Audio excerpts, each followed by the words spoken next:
মহাকালের এই পরিবারে অনেক কিছুই পরিবর্তিত হয়, আবার কিছু ভয় যা চিরকাল রয়ে যায় মনের চোরাকুঠুরিতে, যা কোনো পরিবেশে অন্যভাবে ধরা দিলে সে ভয় কেটে গিয়ে যে উপলব্ধির কাছে আমাদের দাঁড় করায়, জীবনের খাতায় তার দামটা হয়তো মেটানো যায় না। নমস্কার, আজ আপনার জন্যে প্রখ্যাত সাহিত্যিক নারায়ণ গঙ্গোপাধ্যায়ের লেখা দাম।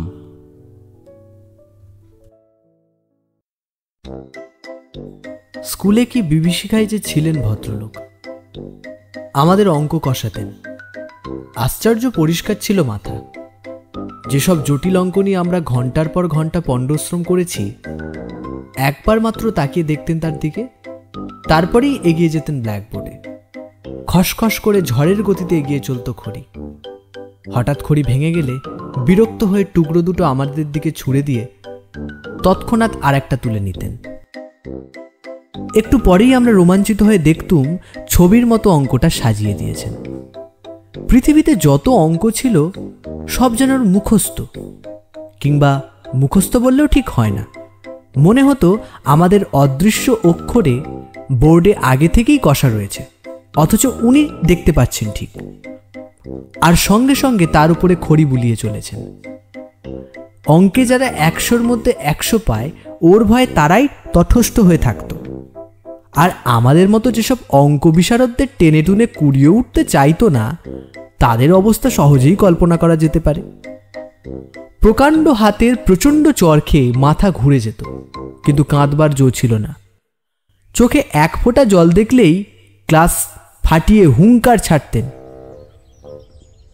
পুরুষ মানুষ এই অঙ্ক পারিস নে, তার ওপর কাঁদতে লজ্জা করে না? এখনই পা ধরে স্কুলের পুকুরে ছুঁড়ে ফেলে দেব। তা উনি পারতেন, ওর চরের জোর থেকেই আমরা তা আন্দাজ করে নিয়েছিল। পুরুষ মানুষের অঙ্ক পারে না এমন অঘটন কল্পনাও করতে পারতেন না মাস্টারমশাই। বলতেন, প্লেটোর দোরগোড়ায় কি লেখা ছিল জানিস? যে অঙ্ক জানে না, এখানে তার প্রবেশ নিষেধ। স্বর্গের দরজাতেও ঠিক ওই কথাই লেখা রয়েছে। যদি সেখানে যেতে চাস তাহলে। স্বর্গের খবরটা মাস্টারমশাই কোত্থেকে জোগাড় করলেন তিনিই জানেন। প্লেটো কে, তাঁর দরজা দিয়ে ঢুকতে না পারলে কি ক্ষতি হবে, এ নিয়ে আমরা কোনোদিন মাথা ঘামাইনি। তাছাড়া যে স্বর্গে পা দিয়েই জ্যামিতির এক্সট্রা কষতে হবে, কিংবা স্কোয়ার মেজারের অঙ্ক নিয়ে বসতে হবে, সে স্বর্গের চাইতে লক্ষ যোজন দূরে থাকাই আমরা নিরাপদ বোধ করতুম। ম্যাট্রিকুলেশন গণ্ডি পার হয়ে অঙ্কের হাত থেকে রেহাই পেলুম, মাস্টারমশাইয়ের হাত থেকেও। কিন্তু অঙ্কের সেই বিভীষিকা মন থেকে গেল না। এমএ পাশ করবার পরে স্বপ্ন দেখেছি, পরীক্ষার লাস্ট বেল পড়ো, অথচ একটা অঙ্কও আমার মিলছে না। মাস্টারমশাই গার্ড হয়ে আমার সামনে এসে দাঁড়িয়েছেন, দু চোখ দিয়ে তার আগুন ঝরছে, দাঁতে দাঁতে ঘষে বলছেন, মাথার উপর ঘুরন্ত পাখা সত্ত্বেও ঘামে নিয়ে আমি জেগে উঠেছি। মৃদু নীল আলোয় দেখেছি চেনা ঘরটাকে। চোখে পড়েছে সামনে আমার পড়ার টেবিল, আমার বইপত্রের স্তূপ। গভীর তৃপ্তির সঙ্গে ভেবেছি, এখন আর আমাকে স্কুলে অঙ্ক কষতে হয় না, আমি কলেজে বাংলা পড়াই। একদিন একটি পত্রিকার পক্ষ থেকে ফরমাশ এলো, আমার ছেলেবেলার গল্প শোনাতে হবে। আমি জানালুম, লেখক হিসেবে আমি নিতান্ত সামান্য ব্যক্তি, আমার ছেলেবেলার গল্পে কারও কোনো কৌতূহল নেই। তাছাড়া এমন কোনো স্মরণীয় ঘটনা ঘটেনি যে আসর করে তার লোককে শোনাতে পারি। কিন্তু কর্তৃপক্ষ ছাড়লেন না। তাঁরা জানালেন, সাহিত্যের ইন্দ্র, চন্দ্র, মিত্র, বরুণেরা কেউ তাদের বিশেষ পাত্তা দেননি। অতএব আমি ভাবলুম, তাহলে নির্ভয়ে লিখতে পারি। ওরা নিজেরা ছাড়া ওদের কাগজের বিশেষ পাঠক নেই, সুতরাং আমার আত্মকথা কারোর কাছে স্পর্ধার মতো মনে হবে না। কয়েকটি ঘরোয়া মানুষের কাছে ঘরোয়া গল্প বলবো, ওটা প্রীতির ব্যাপার, পদমর্যাদা নয়। কাগজ কলম নিয়ে বসে গেলুম। মনে এলো মাস্টারমশাইয়ের কথা, লিখলুম তাকে নিয়েই। ছবিটা যা ফুটলো তা খুব উজ্জ্বল নয়। লেখবার সময় কল্পনার খাত কিছু মিশিয়ে নিল, সেটা বলাই বাহুল্য। সেই সঙ্গে সদুপদেশ একটু বর্ষণ করেছিলুম। মূল কথাটা এই ছিল, অহেতুক তাড়না করে কাউকে শিক্ষা দেওয়া যায় না। গাধা পিটিয়ে ঘোড়া করতে গেলে গাধাটাই পঞ্চত্ব পায়, তার প্রমাণ আমি নিজেই। মাস্টার মশাই আমাকে এত প্রহার করেও অঙ্ক শেখাতে পারেননি, বরং যা শিখেছিলুম তাও ভুলেছি। এখন 2 আর 2 4 না 5 হয় তার নিজের মধ্যেও সন্দেহ জাগে। পত্রিকার কর্তৃপক্ষ খুশি হয়ে আমাকে 10 টাকা দক্ষিণা দিয়ে গেছে। মাস্টার মশাইয়ের কাছ থেকে এইটুকুই আমার নগদ লাভ। তারপরে আরও অনেক দিন পার হয়ে গেল, সেই লেখার কথা ভুলে গেলুম মাস্টার মশাইকেও। বয়স বেড়েছে, বিনিদ্র রাত্রিযাপনের মতো অনেক সমস্যা এসে দেখা দিয়েছে জীবনে। বর্তমানে দাবিটা এত বেশি জোরালো যে স্মৃতির দিকে তাকাবার অবসর পর্যন্ত মেলে না। এমনই সময় বাংলাদেশের এক প্রান্তের একটি কলেজ থেকে ডাক এলো, ওদের বার্ষিক উৎসব, অতএব আতিথ্য নিয়ে যেতে হবে ওখানে এবং বক্তৃতা দিতে হবে। এই সব উপলক্ষেই বিনা পয়সায় বেড়ানো যায়। তাছাড়া কলকাতা থেকে কেউ বাইরে গেলেই তার রাজোচিত সম্বর্ধনা মেলে। এখানকার চড়ুই পাখিও সেখানে রাজহংসের সম্মান পায়। কলকাতা থেকে দূরত্বটা যত বেশি হয় আমাদের মতো নগণ্যের পক্ষে ততই সুখাবহ। আমি সুযোগটা ছাড়তে পারলুম না। গিয়ে পৌঁছতে চা খাবার, আতিথেয়তার উচ্ছ্বাস। ছেলেরা তো এলোই, 2-4 জন সম্ভ্রান্ত লোক এসেও বিনীতভাবে আলাপ করে গেলেন। এমনকি খান কয়েক অটোগ্রাফারের খাতা পর্যন্ত এগিয়ে এলো। রোমাঞ্চিত কলবরে আমি স্বাক্ষরের সঙ্গে সঙ্গে বাণী বিতরণ করতে লাগলাম। ব্যক্তি হিসেবে আমি যে এত মূল্যবান, এর আগে কে ভেবেছিল সে কথা? সভায় জাঁকিয়ে বক্তৃতা করা গেল। রবীন্দ্রনাথ থেকে 12টা উদ্ধৃতি দিলুম, কার একটা ইংরেজি কোটেশন চালিয়ে দিলুম বার্নার্ড শয়ের নামে।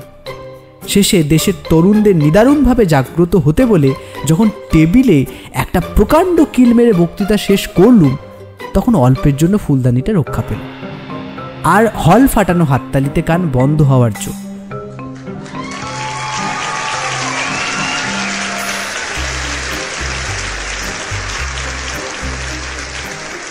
বুড়ো প্রিন্সিপাল পর্যন্ত মুগ্ধ হয়ে আমাকে বললেন, ভারী চমৎকার বলেছেন আপনি, যেমন সারগর্ভ তেমনই সুমধুর। আমি বিনীত হাসিতে বললুম, আজ শরীরটা তেমন ভালো নেই, তাই মনের মতো করে বলতে পারলুম না। পাশে দাঁড়িয়ে থাকা ছেলেরা বিস্ময়ে চোখ কপালে তুলল। শরীর ভালো নেই তাতে এরকম বললেন স্যার? শরীর ভালো থাকলে তো একেবারে, অর্থাৎ প্রলয় হয়ে যেত।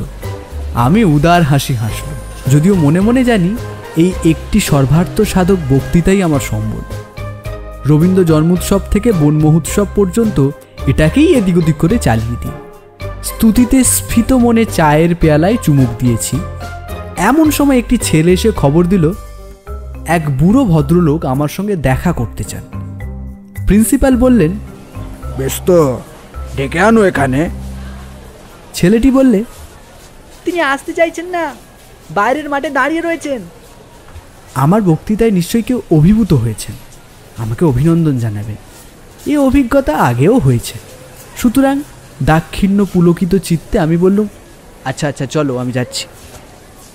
হলের বাইরে ছোট একটা মাঠ তরল অন্ধকারে ঢাকা। এত আলো থেকে বেরিয়ে এসে প্রথমে ভালো করে কিছু দেখতে পেলুম না। তারপর চোখে পড়ল মানুষটিকে। কুঁজো লম্বা চেহারা, মাথায় সাদা চুলগুলি চিকমিক করছে। ডাকলেন, সুকুমার। আমি চমকে উঠলুম। এখানে কেউ আমার নাম ধরে ডাকতে পারে, সেটা যেমন আশ্চর্য, তার চেয়েও আশ্চর্য এই গলার স্বর। আমার মনটাকে অদ্ভুতভাবে দুলিয়ে দিল। স্মৃতির অন্ধকার থেকে একটা ভয়ের মৃদু শিহরণ আমার বুকের ভিতর দিয়ে বয়ে গেল। আমাকে চিনতে পারছো না সুকুমার? আমি চিনেছি। ভয় পাওয়ার অর্থটা বুঝতেও আর বাকি নেই। ওই ডাক শুনে ছেলেবেলায় বহুদিন আমার গায়ের রক্ত হিম হয়ে এসেছে। জানি এখনই একটা ভয়ঙ্কর চড় আমার পিঠের উপরে নেমে আসবে। সেই ভয়টার কঙ্কাল লুকিয়েছিল মনের চোরাকুঠুরিতে।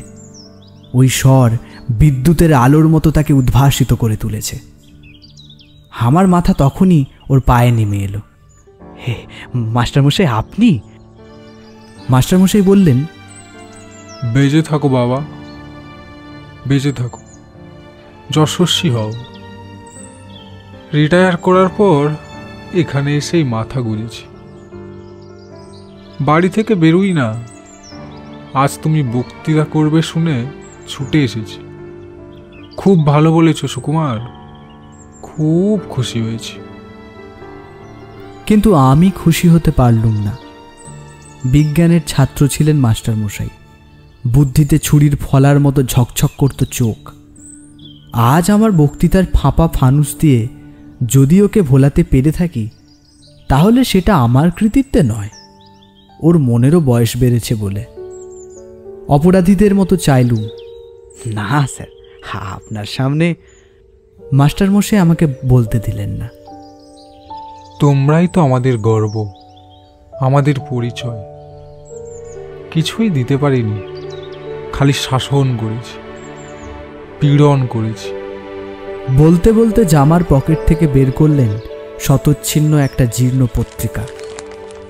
একদিন আমার ছেলে এইটি এনে আমাকে দেখালে, পড়ে আনন্দে আমার চোখে জল এলো। কত কাল হয়ে গেল, তবু সুকুমার আমাকে মনে রেখেছে, আমাকে নিয়ে গল্প লিখেছে। সকলকেই লেখা আমি দেখাই, বলি দেখো আমার ছাত্র আমাকে অমর করে দিয়েছে। মুহূর্তে আমার জিভ শুকিয়ে গেল।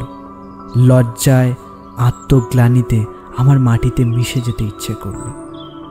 একটা কিছু বলতে চেষ্টা করল, কিন্তু মুখে কথা ফুটল না। মাস্টারমশাইয়ের গলা ধরে এসেছিল। একটু চুপ করে থেকে বললেন, কি যে আমার আনন্দ হয়েছে সুকুমার, কি বলবো। তোমার এই লেখাটা সব সময় আমার সঙ্গে সঙ্গে থাকে। দু একজন বলে, যেমন ধরে ধরে মারতেন তেমনি বেশ শুনিয়ে দিয়েছে আপনাকে। আমি বলি, শোনাবে কেন, কত শ্রদ্ধা নিয়ে লিখেছে। আর সত্যিই তো, অন্যায় যদি করেই থাকি, ওরা ছাত্র, ওরা সন্তান, বড় হলে সে অন্যায় আমার শুধরে দেবে বই কি। জানো সুকুমার, আনন্দে তোমাকে আমি একটা চিঠিও লিখেছিলুম, কিন্তু পাঠাতে সাহস হয়নি। তোমরা এখন বড় হয়ে গেছো, এখন। আর বলতে পারলেন না। আবছা আলোটায় এখন অভ্যস্ত হয়ে উঠেছিল। দেখলুম মাস্টারমশাইয়ের চোখ দিয়ে জল পড়ছে। মনে হলো স্নেহ, মমতা, ক্ষমার এক মহাসমুদ্রের ধারে এসে দাঁড়িয়েছি। সেই স্নেহ কোটি মণিমাণিক্য দিয়েও যার পরিমাপ হয় না, সেই মমতা যার দাম সংসারের সব ঐশ্বর্যের চাইতেও বেশি, সেই ক্ষমা কুবেরের ভাণ্ডারকে ধরে দিয়েও যা পাওয়া যায় না। আমি তাকে 10 টাকায় বিক্রি করেছিলাম। হে অপরাধ, আমি বইব কি করে? হে লজ্জা, আমি কোথায় রাখব?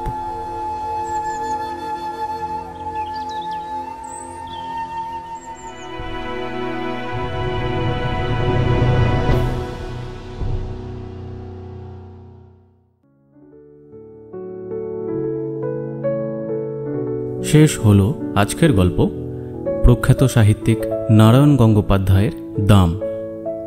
গল্পের কথক ও অন্যান্য চরিত্রে দেবাশিস, মাস্টার মশাইয়ের চরিত্রে ক্ষিতীশ, শব্দগ্রহণে ক্ষিতীশ, সাউন্ড এবং পোস্টার ডিজাইনে রাহুল, সমগ্র পরিচালনায় দেবাশিস।